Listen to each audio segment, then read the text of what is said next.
Muda and her are actually a fairly Aryan couple, and I believe Hitler would approve. Label my wife, who is in an interracial relationship with me, a neo-Nazi. I might be a little bit more Aryan than one would expect. Alright, Keffals' community is made up of some pretty sick individuals. These guys are taking disturbing schizo fiction to a whole new level. Get this. Apparently Muda is Aryan, and his girlfriend is a neo-Nazi? Yeah, you heard that right. And one might ask, how did they come up with that, considering Muda is Indian, and they are in quite literally an interracial marriage? Like, how far does one have to reach to come up with something like that? Well, let's find out. Alright, this is a bit of a schizo post, so bear with me for a second here. It's quite the tangent, but trust me, it pays off knowing the total schizo reasoning these people are using to justify their actions.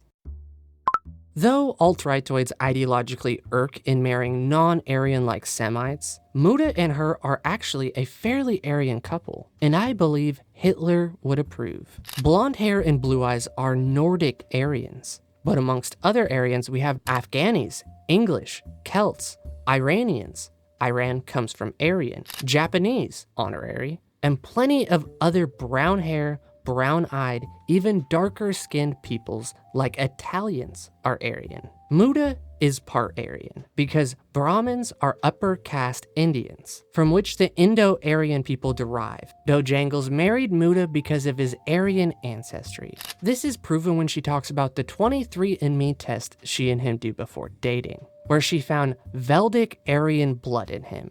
Indians such as Muda were immensely desirable in the Third Reich, though bigoted laymen misunderstand the stereotype of German racism. Like, what in the absolute f***? These people truly have something wrong with them.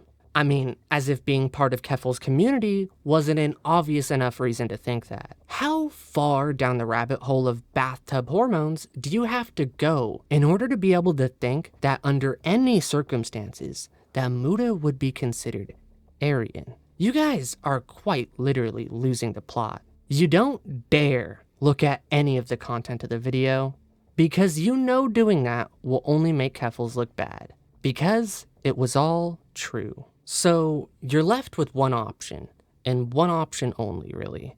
Come up with some bizarre fan fiction that justifies why you could discredit the messenger, and once that's done, you could just say the message is obviously bullshit, when we all know it isn't. How did Muda respond to being called Aryan and his girlfriend a neo-Nazi?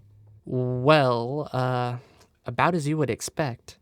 Check this out. Potentially desirable in the Third Reich. God damn! Well, this is why I don't take Reddit seriously, okay? Because this is what happens when you stay unemployed too fucking long. You start doing shit like this. Oh man, I needed that, dude. I swear to God. There hasn't been a goddamn comedy special that's been this fucking funny for a goddamn while, dude. I mean, the guy is taking it pretty well, considering he's had some of the most absurd bullshit thrown at him in the last few days because of this video.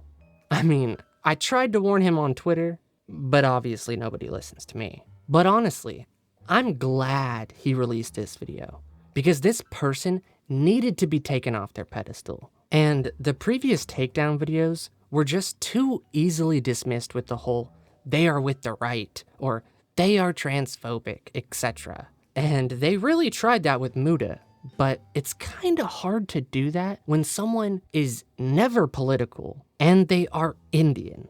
But that didn't stop them from trying and pulling every dirty trick in the cry bully playbook, all in effort to save face. But in the end, they just look worse. And where did these neo-Nazi allegations even come from? Almost seems like they just pulled it out of thin air. Well, almost. Sadly, it started from the stupidest of places. All because Muda's wife liked a few spicy posts on Twitter. Alright, so some boards over here is like Muda's wife claims that accusations of neo-Nazism are baseless. So again, my wife, Jen, she actually liked a few posts of people, sarcastically saying, wow, I guess you must be the best Nazi in the room, being with Muda, an Indian guy, for crying out loud, okay? And of course, in this situation, some of the craziest comments that I read was, the cognitive dissonance of a Nazi being in an interracial relationship, LMAO. Smartest rightoid couple. Most white supremacists do, either from fetishism or a superiority complex. You'd be surprised to know that there are some neo-Nazis or supremacists who refine with being in interracial relationships because they view their spouses as one of the good ones, or view their relationships are replacing the race genes with white people if they have offsprings. Which is kind of such an insane thing to read because we take shit from crazy individuals on the other extreme end all the time. You know how many motherfuckers exist that post memes of just not us directly, but like a white couple and like a brown couple and absolutely I guess you could say deformed children, so to speak, implying that our genetics are going to deform kids. It's an insane insinuation to bring up. And it's like, you read comments like this and you think to yourself, man, these people are fucking insane. There is no criticism of the actual video. In fact, if anything, they just jump to the most insane shit. If you were a follower of my content versus somebody that pretended to be, you would realize that anytime we were even on deep web browsing, anytime I would come across racist websites, I would absolutely shut them down by making fun of them. Because that's what you do with insane Nazis. You make fun of them and you shut them down in front of the world. Yeah, you heard me right. That bizarre story of schizofiction came from a couple likes on Twitter. Yeah, I think it's pretty obvious at this point that these people will just do anything they can to justify their conclusions. The way these people can just sit on Reddit and do this weird circle jerk fantasy of discrediting their opposition with just complete absurdity, just so they could feel better about supporting a literal demon spawn, is a hell of a thing to witness. Like, you really have to be grasping at straws if this is the thing you go for. It really just says a lot about the content of Muda's video, that they can't discredit the message, so they're trying to discredit the messenger. Hell, not even the messenger. They're delving through the Twitter likes of the man's wife. And that's all because they have nothing. I wonder if this has made any of them reflect on themselves and who they are supporting. Like, it can't be that easy to lie to yourself about this whole situation. They have to know they're being beyond petty, beyond low. They have to realize that Keffals is a fraud and they're just covering up for that fact. Do they not? Can someone really just walk through life being that dense and that much perpetually a victim? Well, I suppose you could, but I don't think you're gonna feel good at the end of the day.